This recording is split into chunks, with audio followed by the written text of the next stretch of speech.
গোগামুখ আবুতানি লতাত মিচিং মহাসভাৰ সংবাদমেল অহা কাইলৈ জুনাইত মিচিং মহাসভাৰ আহ্বান মৰ্মে মিচিং জাতীয় সংগঠনৰ উদ্যোগত আৰু মিচিঙৰ বিভিন্ন বংশৰ সংগঠনৰ সহযোগত জুনাইত অনুষ্ঠিত হ'ব লগা সাধাৰণ সভা সন্দৰ্ভত সংবাদমেল সভাত ঐতিহাসিকভাৱে গণতান্ত্ৰিক ভাৱধাৰা আৰু মিচিং জাতীয় সংগঠনৰ নীতি আদৰ্শৰ বাহিৰত কাম কৰি থকা LDCMৰ প্ৰায় ৩০০ জন কৰ্মীয়ে জাতীয় সংগঠনৰ লগত জড়িত হৈ কাম কৰিবলৈ সংগঠনৰ নীতি আদৰ্শ গ্ৰহণ কৰিব আৰু সকলো কাম কাজত জড়িত হ'ব বুলি জানিবলৈ দিয়ে।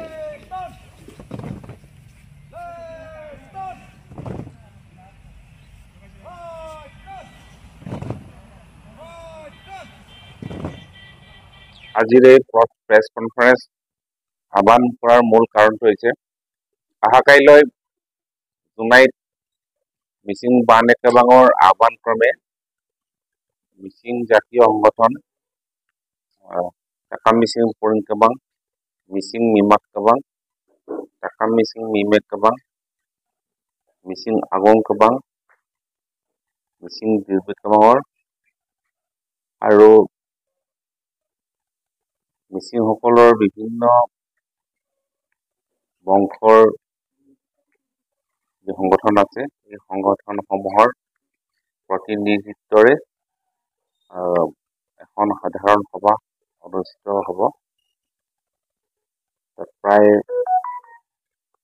জাতীয় সংগঠন আৰু যিটো আমি ৰাং কাবাং বুলি কওঁ বিভিন্ন বংশৰ যিবিলাক সংগঠন আছে সেই সংগঠনৰ প্ৰতিনিধিয়ে অংশগ্ৰহণ কৰিব।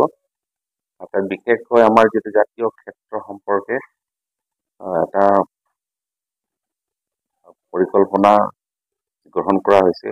এই পৰিকল্পনাটো কাৰ্যকৰী কৰাৰ কাৰণে পৰিচালনা সমিতি গঠন কৰা হ'ব আৰু বিভিন্ন বিভাগসমূহ চোৱা চিতা কৰাৰ কাৰণে উপসমিতি গঠন কৰা হ'ব আৰু আগন্তুক শতবৰ্ষ অনুষ্ঠান সম্পৰ্কে চূড়ান্ত সিদ্ধান্ত গ্ৰহণ কৰা হ'ব। আৰু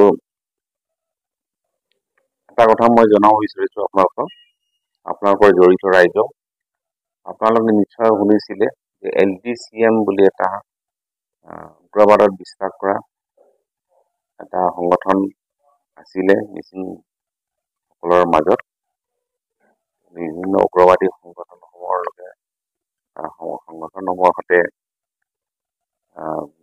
মিচিংলেণ্ড দাবী কৰিছিলে। এই সংগঠনৰ নাম হৈছে LDCM, liberal democratic council of মিচিংলেণ্ড।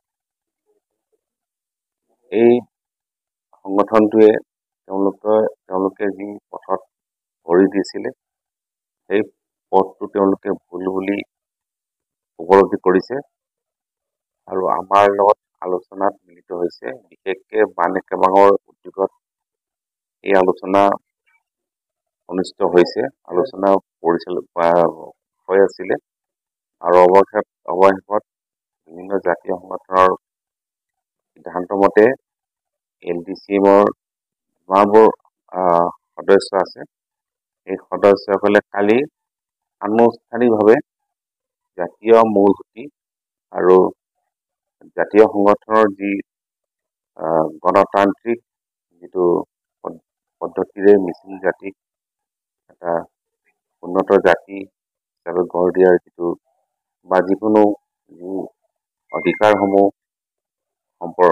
অধিকাৰসমূহৰ কাৰণে যি সংগ্ৰাম চলি আছে এই সংগ্ৰামৰ মূলসুঁতিত চামিল হোৱাৰ কাৰণে তেওঁলোকে কাইলৈ আনুষ্ঠানিকভাৱে ঘোষণা কৰিব আৰু প্ৰায় তেওঁলোকে কোৱা মতে প্ৰায় 200 সক্ৰিয় সদস্য তেওঁলোকে আনুষ্ঠানিকভাৱে জাতীয় সংগঠনৰ উপস্থিতিত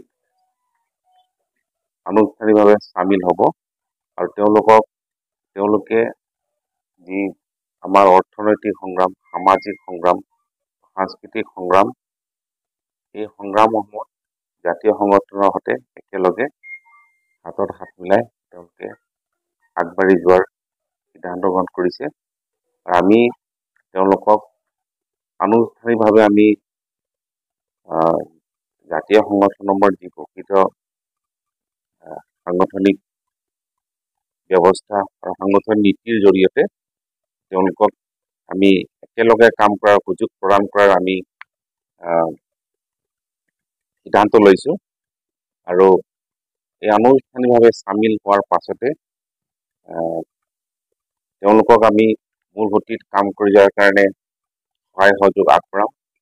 মিচিং স্বায়ত্তশাসিত পৰিষদৰ দৰে তেওঁলোকে বিভিন্ন জীৱন জীৱিকামূলক যি আঁচনি আছে এই আঁচনিসমূহত জড়িত হোৱাৰ বাবে প্ৰয়োজনীয় প্ৰশিক্ষণ আৰু প্ৰয়োজনীয় আৰ্থিক সাহায্য দিয়া আমি সিদ্ধান্ত গ্ৰহণ কৰিছোঁ। আৰু লগতে এই সম্পৰ্কত মই আমাৰ সন্মানীয় মুখ্যমন্ত্ৰী ডক্টৰ হিমন্ত বিশ্ব শৰ্মাৰ সৈতেও অনানুষ্ঠানিক এটা আলোচনাত মিলিত হৈছিলোঁ আৰু তেখেতেও এই ক্ষেত্ৰত তেওঁলোকক মূল সুঁতিলৈ ঘূৰাই অনাৰ যিটো আমাৰ সিদ্ধান্ত সমৰ্থন কৰিছে। আৰু লগতে এই সম্পৰ্কত আমি বিভিন্ন ৰাজনৈতিক নেতা বা বিভিন্ন আমাৰ যিবিলাক জ্যেষ্ঠ লোক আছে তেওঁলোকৰ লগতে আলোচনা কৰিছোঁ। সকলোৱে সমৰ্থন কৰিছে একেলগে কাম কৰি যোৱাৰ কাৰণে তেওঁলোকক সুযোগ দিব লাগে বুলি সকলোৱে সমৰ্থন কৰিছে। আৰু কাইলৈৰ পৰা তেওঁলোকে আনুষ্ঠানিকভাৱে চামিল হোৱাৰ পাছত আমি একেলগে কাম কৰি যাম বুলি আমি জাতীয় সংগঠনত এটা সিদ্ধান্ত গ্ৰহণ কৰিছোঁ।